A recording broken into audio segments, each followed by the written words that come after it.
നമസ്കാരം. മലയാളി വാർത്ത ഇൻസൈഡിലേക്ക് സ്വാഗതം.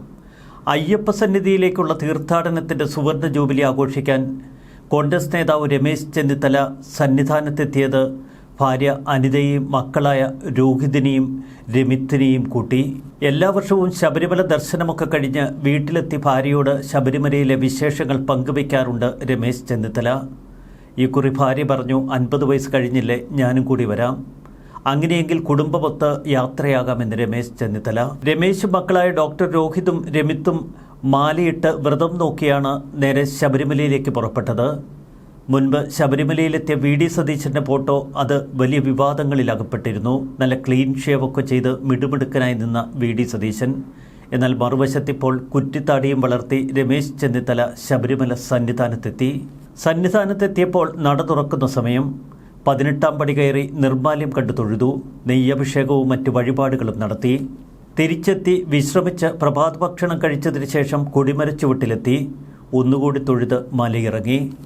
ശബരിമല സന്നിധാനത്ത് നിന്ന് താഴേക്ക് രമേശ് ചെന്നിത്തല ചുവട് വയ്ക്കുമ്പോൾ അദ്ദേഹത്തിൻ്റെ മനസ്സിലെ ചിന്തകൾ എന്തൊക്കെയാവാം? 2026 നിയമസഭാ തെരഞ്ഞെടുപ്പിൽ കേരളം ഭരിക്കുന്ന മുഖ്യമന്ത്രി കസേര അദ്ദേഹം സ്വപ്നം കാണുന്നുണ്ടാവാം. കഴിഞ്ഞ കുറച്ച് ദിവസങ്ങളായി കോൺഗ്രസിൽ വിവാദം ആളിക്കത്തുകയാണ്. 2026 നിയമസഭാ തെരഞ്ഞെടുപ്പിൽ UDF വിജയിച്ചു വരും എന്ന പ്രതീക്ഷയാണിപ്പോൾ പലർക്കും. അങ്ങനെ വിജയിച്ചു വന്നാൽ ആരാകും മുഖ്യമന്ത്രി? ഒരു വശത്ത് പ്രതിപക്ഷ നേതാവ് വി.ഡി. സതീശൻ മുഖ്യമന്ത്രി കുപ്പായം തയ്പ്പിച്ചു നിൽക്കുന്നു. മറുവശത്ത് പഴയ ആ പ്രതിപക്ഷ നേതാവ് രമേശ് ചെന്നിത്തലയ്ക്ക് ചില കണക്കുകൾ തീർക്കാനുണ്ട്. അത് പിണറായി വിജയനോടോ LDFനോടോ മാത്രമല്ല, സ്വന്തം പാർട്ടിയിലെ ചില നേതാക്കളോട് തന്നെ, പ്രത്യേകിച്ച് വി.ഡി. സതീശനോട്, തന്നെ പ്രതിപക്ഷ കസേരയിൽ നിന്ന് ഇറക്കിവിട്ട KC വേണുഗോപാലിനോട്. ദൂരെയുള്ള കടൽ കണ്ട് ഇപ്പോഴേ മുണ്ടുയർത്തിപ്പിടിക്കേണ്ട എന്ന് തിരുവഞ്ചൂർ രാധാകൃഷ്ണന്റെ പ്രതികരണം. മുഖ്യമന്ത്രി ആരെന്ന് തർക്കമല്ല ഇപ്പോൾ വേണ്ടത്, ഭൂരിപക്ഷമാണ് പ്രധാനമെന്ന് മുസ്ലിം ലീഗ് സംസ്ഥാന ജനറൽ സെക്രട്ടറി PM A സലാം. മന്നം ജയന്തി ഉദ്ഘാടനത്തിന് രമേശ് ചെന്നിത്തലയെ സുകുമാരൻ നായർ ക്ഷണിച്ചതോടെയാണ് വലിയ വിവാദ കൊടുങ്കാറ്റുകൾ തുടങ്ങിയത്. സുകുമാരൻ നായർ രമേശ് ചെന്നിത്തലയെ ചേർത്തു പിടിക്കുന്നു എന്ന തലത്തിൽ മാധ്യമ വാർത്തകൾ നിറഞ്ഞപ്പോൾ മറുവശത്ത് വെള്ളാപ്പള്ളി വി.ഡി. സതീശനെ തലങ്ങും വിലങ്ങും വലിച്ചു കയറി. ഇതോടെ ചില കോണുകളിൽ സംശയങ്ങൾ അണപൊട്ടി. വെള്ളാപ്പള്ളി ഇത്ര കണ്ട് വി.ഡി. സതീശനെ ഭയക്കുന്നുവെങ്കിൽ സതീശൻ ആള് കൊള്ളാമല്ലോ. ഇതിന് തൊട്ടു പിന്നാലെ കോൺഗ്രസ് നേതാക്കൾ ഒളിഞ്ഞും തെളിഞ്ഞുമൊക്കെ കളം നിറഞ്ഞും കളത്തിന് പിന്നിൽ നിന്നും നല്ല വാർത്തകൾ മാധ്യമങ്ങൾക്ക് പകർന്നു നൽകിക്കൊണ്ടിരുന്നു. UDFിലെ ഘടകകക്ഷികൾക്കൊക്കെ ഇപ്പോൾ കോൺഗ്രസിനുള്ളിൽ രൂപപ്പെട്ട ഈ തർക്കത്തിൽ കടുത്ത അതൃപ്തിയുണ്ട്. കേരളത്തിൽ 2026 ഇനി നിയമസഭാ തെരഞ്ഞെടുപ്പ്. കഷ്ടിച്ച് 1.5 വർഷം. അതിനു മുൻപ് ഇടതുമുന്നണി സർക്കാർ രാജിവെക്കാനോ പിണറായി വിജയൻ മുഖ്യമന്ത്രി സ്ഥാനം വിടാനോ യാതൊരുവിധ സാധ്യതകൾ നിലനിൽക്കുന്നില്ല. അതുകൊണ്ട് തന്നെ തെരഞ്ഞെടുപ്പിൽ ജയിച്ച് നേരാം വണ്ണം ഭൂരിപക്ഷം വാങ്ങി അധികാരത്തിലെത്തണം. അതിന് UDFന് എത്രമാത്രം കഴിയും? പാലക്കാട് നിയമസഭാ തെരഞ്ഞെടുപ്പിലെ വിജയമാണ് ഇപ്പോൾ കോൺഗ്രസ് നേതാക്കളെ ഇത്രയധികം മത്തുപിടിപ്പിച്ചത്.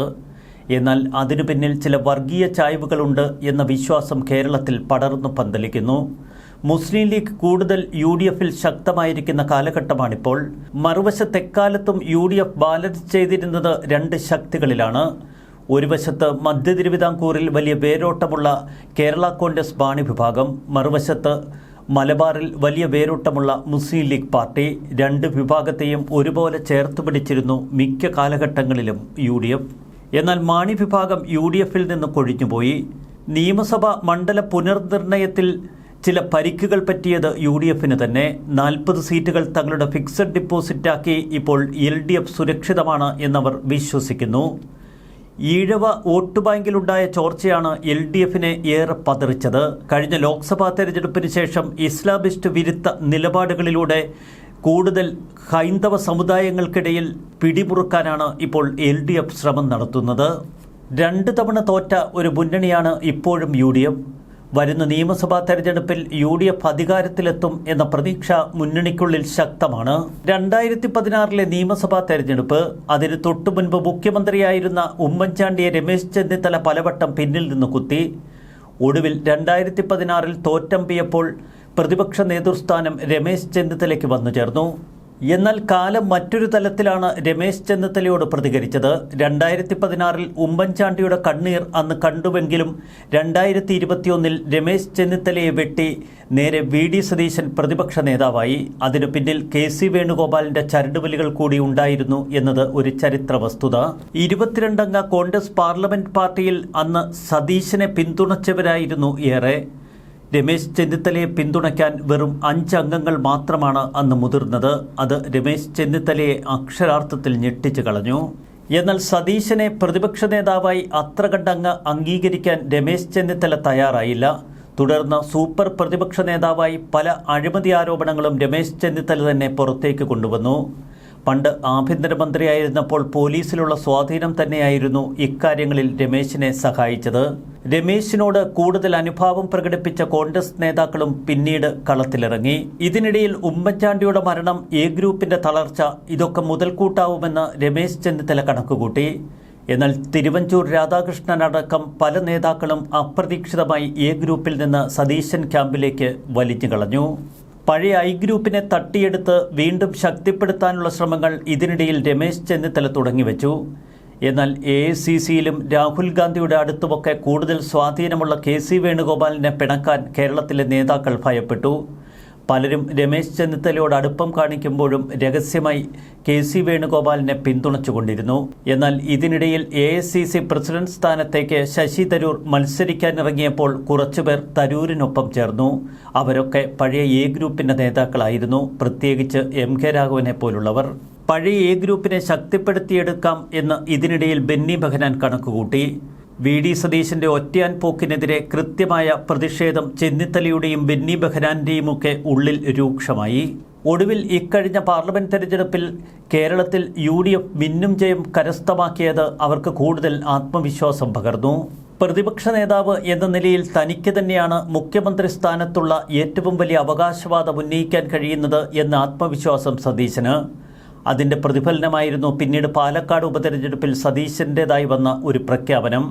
ഈ ഉപതെരഞ്ഞെടുപ്പ് പ്രതിപക്ഷ നേതൃസ്ഥാനത്തിൻ്റെ കൂടി പരിശോധനയാണ് എന്ന് സതീശൻ പറഞ്ഞിരുന്നു. ആഭ്യന്തരമന്ത്രിയായിരിക്കെ രമേശ് ചെന്നിത്തലയുമായി സുകുമാരൻ നായർക്കുണ്ടായ അഭിപ്രായ വ്യത്യാസങ്ങൾ. ഒരിക്കൽ താക്കോൽ സ്ഥാനത്തിൻ്റെ പേരിൽ അന്ന് രമേശ് ചെന്നിത്തലയെ പരസ്യമായി സുകുമാരൻ നായർ തള്ളിപ്പറയുന്നു. പിന്നീട് ചങ്ങനാശ്ശേരിയിലെ ഒരു പോലീസ് ഉദ്യോഗസ്ഥൻ്റെ നിയമനത്തെ ചൊല്ലി ഇരുവർക്കുമിടയിൽ വലിയ വൈരാഗ്യം ജനിക്കുന്നു. NSSന്റെ ദത്തുപുത്രനാണ് താൻ എന്ന പേര് കേരളത്തിലുണ്ടാകരുത് എന്നാഗ്രഹിച്ച രമേശ് ചെന്നിത്തല സമുദായത്തിൻ്റെ പരിവേഷം തന്നിൽ നിന്ന് അകറ്റി നിർത്താൻ പരമാവധി ശ്രമിച്ചു. അതുകൊണ്ട് തന്നെ NSSും സുകുമാരൻ നായരുമായി കലഹിക്കുന്ന ഒരു പ്രകൃതമാണ് തനിക്ക് എന്ന നിലയിൽ അദ്ദേഹം പ്രവർത്തിച്ചു. ഇത് പക്ഷേ രമേശിന് വിനയായി. തുടക്കം മുതൽ രമേശ് ചെന്നിത്തല തൻ്റെ വിശ്വസ്തതയുടെ പേരിലാണ് പലപ്പോഴും ചോദ്യം ചെയ്യപ്പെട്ടത്. രമേശ് ചെന്നിത്തലയ്ക്ക് ആത്മാർത്ഥതയില്ലെന്നും വിശ്വസിച്ച് അദ്ദേഹത്തിൻ്റെ കൂടെ നിൽക്കാൻ കഴിയില്ലെന്നും അദ്ദേഹത്തിനൊപ്പമുള്ളവർ തന്നെ പറഞ്ഞു പരത്തി. എന്നാൽ VD സതീശൻ മുഖ്യമന്ത്രി കസേരയിലേക്ക് നടന്നു നീങ്ങുന്നു എന്ന് കണ്ട സുകുമാരൻ നായർ ഒരു കാര്യം മണത്തെറിഞ്ഞു. സംഗതി സതീശൻ അപകടകാരിയാണ്. സമുദായ നേതാക്കളെ അത്ര കണ്ട് സതീശൻ അംഗീകരിക്കില്ല. വെള്ളാപ്പള്ളിയോട് ലെവലേശം ഒരു കൂസലില്ല പ്രതിപക്ഷ നേതാവിന്. അതിലപ്പുറം സുകുമാരൻ നായരുടെ മുന്നിൽ ഒരു കുമ്പിടിയാകാനൊന്നും VD സതീശൻ നിൽക്കില്ല. എങ്കിൽ പിന്നെ പഴയ ചങ്ങാതി രമേശ് ചെന്നിത്തല തന്നെ വളർന്നു വരട്ടെ എന്ന് സുകുമാരൻ നായരും നിരൂപിച്ചു. ഒപ്പം സുകുമാരൻ നായരോട് സമസ്ത അപരാധങ്ങളും ഏറ്റുപറഞ്ഞ് രമേശ് ചെന്നിത്തല അങ്ങ് പെരുന്നയിലുമെത്തി. സുകുമാരൻ നായർക്കൊപ്പം വെള്ളാപ്പള്ളിയും കാര്യങ്ങൾ കണക്കുകൂട്ടി. സതീശനേക്കാൾ മെച്ചം ചെന്നിത്തലയാണ് എന്ന് വെള്ളാപ്പള്ളി കൃത്യമായി തിരിച്ചറിഞ്ഞു.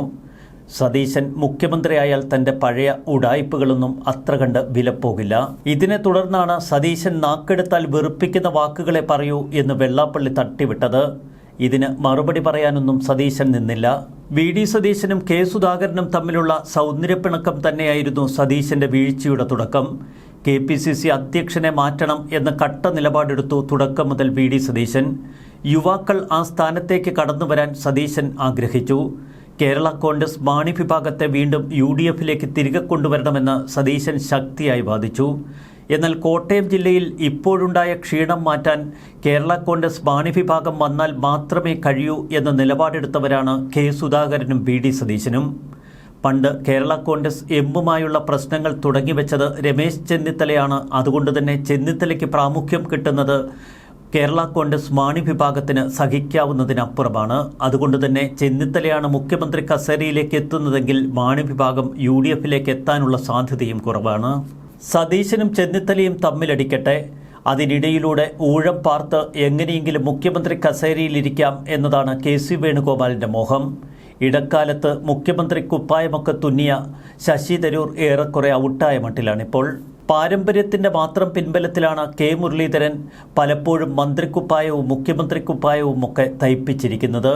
ഒറ്റയാൻ പോരാട്ടത്തിലൂടെ എന്നും പാർട്ടിയിൽ തൻ്റെ നിലനിൽപ്പിനായി പൊരുതുന്ന K മുരളീധരൻ ഇക്കുറി കളത്തിലിറങ്ങി സതീശിനു വേണ്ടി വാദിച്ചു. അതാവട്ടെ ഏറെ വിചിത്രം. സാധാരണഗതിയിൽ രമേശ് ചെന്നിത്തലയ്ക്കൊപ്പം നിൽക്കുന്നയാൾ തന്നെയാണ് K മുരളീധരൻ. ഒരു കാര്യം നമുക്കുറപ്പിക്കാം, UDFോ കോൺഗ്രസോ ജയിച്ചു വന്നാൽ മുഖ്യമന്ത്രി കസേരയ്ക്ക് വേണ്ടി എല്ലാവരും കൂടി പടവെട്ടും. ഏകദേശം 5ഓളം ഗ്രൂപ്പുകളാണ് ഇപ്പോൾ ചേരിതിരിഞ്ഞ് പോർ വിളിക്കുന്നത്. ഒരു വശത്ത് ബെന്നി ബെഹ്നാന്റെ നേതൃത്വത്തിൽ പഴയ A ഗ്രൂപ്പ്, മറുവശത്ത് VD സതീശൻ്റെ ഗ്രൂപ്പ്. ഇനിയുമുണ്ട് മറ്റ് 2 ഗ്രൂപ്പുകൾ. ഒന്ന് ശശി തരൂർ, മറ്റൊന്ന് രമേശ് ചെന്നിത്തല, വേറൊന്ന് K സുധാകരൻ. ഇങ്ങനെ 5 നേതാക്കളും തമ്മിലടിക്കുമ്പോൾ, പരസ്പരം പോരടിക്കുമ്പോൾ, പാരവെക്കുമ്പോൾ, കാലുവാരുമ്പോൾ, കുതികാൽ വെട്ടുമ്പോൾ എങ്ങനെ കോൺഗ്രസ് അധികാരത്തിൽ വരുമെന്നാണ് അണികൾ ചോദിക്കുന്നത്. അഴിമതിയുടെയും ജീർണതയുടെയും ഒക്കെ മധ്യത്തിലാണ് ഇടതുമുന്നണി സർക്കാർ. ജനങ്ങളായ ജനങ്ങളൊക്കെ ഇടതുമുന്നണിയെ വെറുത്തു കഴിഞ്ഞു. എങ്കിലും ഫലപ്രദമായ ഒരു പ്രതിപക്ഷമായി മാറാൻ UDFിനോ കോൺഗ്രസിനോ കഴിയുന്നില്ല. ഇടതുമുന്നണി വന്നാൽ എല്ലാം ശരിയാകും എന്ന PR മുദ്രാവാക്യം ഇപ്പോഴെങ്ങാനും അറിയാതെ നാവിലൊന്നുയർന്നാൽ ജനങ്ങൾ ഓടിച്ച പമ്പ കടത്തും. അത്രമാത്രം ജനവികാരം LDFിനെതിരാണ്. എന്നിട്ടും UDF എന്ന ക്യാമ്പിലെ ഈ പൊട്ടിത്തെറികൾ കണ്ട് സഹതപിക്കാനേ നമുക്ക് കഴിയൂ. അഴിമതി അതവിടെ നിൽക്കട്ടെ, വർഗീയ പ്രീണനം തന്നെയാകും ഇനി UDFിനെതിരെ LDF ഉയർത്തുന്ന ഏറ്റവും വലിയ ആരോപണം. മുസ്ലിം ലീഗ്, ജമാഅത്ത്, സമസ്ത തുടങ്ങി സമസ്ത സംവിധാനങ്ങളും UDFിന് കീഴിലായി എന്ന് പിണറായി വിജയൻ തന്നെ പറഞ്ഞു. എന്തിനേറെ പഴയ പോപ്പുലർ ഫ്രണ്ട് പോലും പേരുമാറ്റി ഇപ്പോൾ UDFിൽ നുഴഞ്ഞു കയറി എന്ന ആരോപണമാണ് ചിലർ ഉന്നയിക്കുന്നത്. ഈ മുദ്രാവാക്യം BJPയും ഏറ്റെടുത്തു. LDFിൽ നിന്ന് കൊഴിയുന്ന ഹൈന്ദവ വോട്ടുകൾ പരമാവധി തങ്ങളുടെ പാട്ടിലാക്കുകയാണ് BJPയുടെ ലക്ഷ്യം. അതുകൊണ്ട് തന്നെ കൃത്യമായ ഒരു ത്രികോണ മത്സരത്തിലേക്ക് കേരളം കടക്കുമോ എന്നും കാത്തിരുന്ന് കാണാം. ആവശ്യമുള്ളിടത്തും ആവശ്യമില്ലാത്തിടത്തുമൊക്കെ ആളുകളിക്കാൻ വെറുപ്പിക്കുന്ന വർത്തമാനം പറയാൻ സതീശൻ കഴിഞ്ഞേ കേരള രാഷ്ട്രീയത്തിൽ നേതാക്കളുള്ളൂ എന്നാണ് വെള്ളാപ്പള്ളി തുറന്നടിച്ചത്. സമുദായ നേതാക്കളുടെ തിണ്ണനിറങ്ങി തനിക്കൊന്നും നേടേണ്ട എന്ന പ്രസ്താവനയാണ് NSS ആസ്ഥാനത്തും കണിച്ചുകുളങ്ങരയിലും ഒന്നും എത്താൻ കഴിയാത്ത സാഹചര്യം സതീശനുണ്ടാക്കിയത്. പലപ്പോഴും കേരളത്തിലെ ജനങ്ങൾ സതീശൻ്റെ ഈ നിലപാടിനെ അംഗീകരിക്കുന്നു, അനുകൂലിക്കുന്നു. ഈ സമുദായ നേതാക്കൾക്ക് കോൺഗ്രസ് സംഘടനാ നേതൃത്വത്തിൽ എന്താണ് കാര്യം? എന്നാൽ രമേശ് ചെന്നിത്തലയെ മന്നം ചെയ്തിക്ക് ക്ഷണിച്ചു എന്ന് പറഞ്ഞപ്പോൾ സന്തോഷം പ്രകടിപ്പിക്കുകയാണ് VD സതീശൻ ചെയ്തത്. NSS ആസ്ഥാനത്ത് നിന്ന് RSSകാരെ അകറ്റി നിർത്തി എന്നൊരു പ്രസ്താവനയും കാച്ചി. പണ്ട് സഹായം തേടി RSS കാര്യാലയങ്ങളിലും നേതാക്കളുടെ വീടുകളിലുമൊക്കെ തലയിൽ മുണ്ടിട്ട് വന്നിട്ടുള്ള രമേശ് ചെന്നിത്തലയ്ക്ക് ഒന്ന് താങ്ങുകയായിരുന്നു സതീശന്റെ ലക്ഷ്യമെന്ന് ചിലർ ആരോപണങ്ങൾ ഉന്നയിക്കുന്നു. കഴിഞ്ഞ പാർലമെന്റ് തെരഞ്ഞെടുപ്പിലുണ്ടായ ഈഴവ വോട്ടിന്റെ ചോർച്ച തന്നെയാണ് ഇടതുമുന്നണിയെ കളം മാറ്റി ചവിട്ടാൻ പ്രേരിപ്പിച്ചത്. മുനമ്പ വിഷയം ഉയർത്തിക്കൊണ്ടുവന്ന ചില ക്രിസ്ത്യൻ സംഘടനകൾ ഇപ്പോൾ മറ്റു ചില മുദ്രാവാക്യങ്ങൾ ഉയർത്തുന്നു. ജിഹാദി ഭീഷണി സ്വന്തം ജീവിതത്തെയും സ്ഥാപനങ്ങളെയും ഒക്കെ തകർക്കുമ്പോൾ ഇനിയും UDFിനെ പിന്തുണച്ച് എന്തിന് സ്വയം ആത്മഹത്യക്കൊരുങ്ങുന്നു എന്ന ചോദ്യമാണ് അവർ മുന്നോട്ട് വയ്ക്കുന്നത്. കോൺഗ്രസിനെയും UDFിനെയും ഒക്കെ മുസ്ലിം ലീഗിന്റെ പടിപ്പുരയിൽ അടിയറ വച്ച UDF നേതൃത്വം ഒരേ നാണയത്തിന്റെ ഇരുവശങ്ങളാണ് എന്ന് മുരമ്പം സമരസമിതിക്കാർ പറയുന്നു. സതീശൻ അഹങ്കാരത്തിന്റെ ആൾരൂപമല്ലേ എന്നാണ് വെള്ളാപ്പള്ളിയുടെ ചോദ്യം. താനാണ് രാജാവും രാജ്ഞിയും രാജ്യവുമെല്ലാം എന്ന നിലയിലാണ് പ്രതിപക്ഷ നേതാവിന്റെ സംസാരം. KPCC പ്രസിഡന്റിന് ഒരു അംഗീകാരവും കൊടുക്കുന്നില്ല. അദ്ദേഹത്തെ മൂലക്കിരുത്തി. KPCC പ്രസിഡന്റ് ഒരു കാര്യം പറഞ്ഞാൽ അതേ സ്റ്റേജിൽ വെച്ച് അപ്പോൾ തന്നെ മൈക്ക് പിടിച്ചു വാങ്ങി അതിന് നേരെ എതിര് പറയുന്നത് താൻ കേട്ടിട്ടുണ്ട് എന്നാണ് വെള്ളാപ്പള്ളി പറയുന്നത്. ഇതിനിടയിൽ തന്ത്രപൂർവ്വം പ്രതികരിച്ച് K സുധാകരനും കളന്നറിഞ്ഞു. രമേശ് ചെന്നിത്തല ഇന്നലെ വന്ന നേതാവല്ല എന്നതാണ് K സുധാകരന്റെ പ്രസ്താവന. കോൺഗ്രസ് അധികാരത്തിലെത്തിയാൽ മുഖ്യമന്ത്രിയാകാൻ യോഗ്യതയുള്ള നേതാവാണ് രമേശ് ചെന്നിത്തലയെന്ന് K സുധാകരൻ പറയുന്നു. പഴയതുപോലെ VD സതീശന് KC വേണുഗോപാലിന്റെ അത്ര കണ്ട് പിന്തുണയൊന്നും ഇപ്പോൾ അവകാശപ്പെടാൻ കഴിയില്ല. അതുകൊണ്ട് തന്നെ വിചിത്രമായ അവസ്ഥയാണിപ്പോൾ കോൺഗ്രസ് സംഘടനാ സംവിധാനത്തിന് കേരളത്തിലുള്ളത്. ഇപ്പോൾ രമേശ് ചെന്നിത്തലയും ബെന്നി ബെഹ്നാനും ഒക്കെ നേതൃത്വം നൽകുന്ന ഒരു അച്ചുതണ്ട് ഉയർത്തെഴുന്നേറ്റിരിക്കുന്നു. വി.ഡി. സതീശനെതിരെയുള്ള ചടുലമായ കരുനീക്കങ്ങളാണ് അവരുടെ ഭാഗത്തു നിന്ന് ഇപ്പോൾ ദൃശ്യമാകുന്നത്. എന്നാൽ പാർട്ടിയിലെ യുവനേതാക്കളെ പാട്ടിലാക്കി കാര്യക്ഷമമുള്ള ചടുലാത്മകമായ ചില പ്രവർത്തനങ്ങൾക്കാണ് വി.ഡി. സതീശൻ ശ്രമങ്ങൾ തുടരുന്നത്. സമുദായ നേതാക്കളുടെ തിണ്ണനിറങ്ങി തനിക്കൊന്നും നേടേണ്ട എന്ന് യുവനേതാക്കളോട് സതീശൻ ആവർത്തിക്കുന്നു. പാർട്ടിയിലെ യുവ നേതാക്കളുടെ ഒരു പ്രത്യേക ടീമിന് രൂപം കൊടുത്ത് അവരെ കൊണ്ട് തന്നെ മുഖ്യമന്ത്രി സ്ഥാനത്തെത്തിക്കുക എന്ന തന്ത്രം. എന്നാൽ വരുന്ന നിയമസഭാ തെരഞ്ഞെടുപ്പിൽ ആർക്കൊക്കെ എങ്ങനെ സീറ്റ് വീതം വെച്ച് നൽകും എന്നത് വലിയ തർക്ക വിഷയമാകും. പ്രത്യേകിച്ച് പ്രത്യേക ലിസ്റ്റുകളുമായി രമേശ് ചെന്നിത്തലയും ബെന്നി ബെഹനാനും കെ സുധാകരനും വി.ഡി. സതീശനുമൊക്കെ രംഗപ്രവേശം ചെയ്യുമ്പോൾ രാഹുൽ ഗാന്ധിക്ക് പഴയതുപോലെ അത്ര കണ്ട് ഡിക്റ്റേറ്റ് ചെയ്യാനൊന്നും സാധിക്കാത്ത അവസ്ഥയാണ് കേരളത്തിലെ കോൺഗ്രസ് പ്രസ്ഥാനത്തിൽ. തമ്മിലടിച്ച് തീരാതിരുന്നാൽ നല്ലത്. ന്യൂസ് ഡെസ്ക് മലയാളി വാർത്ത ഇൻസൈഡ്.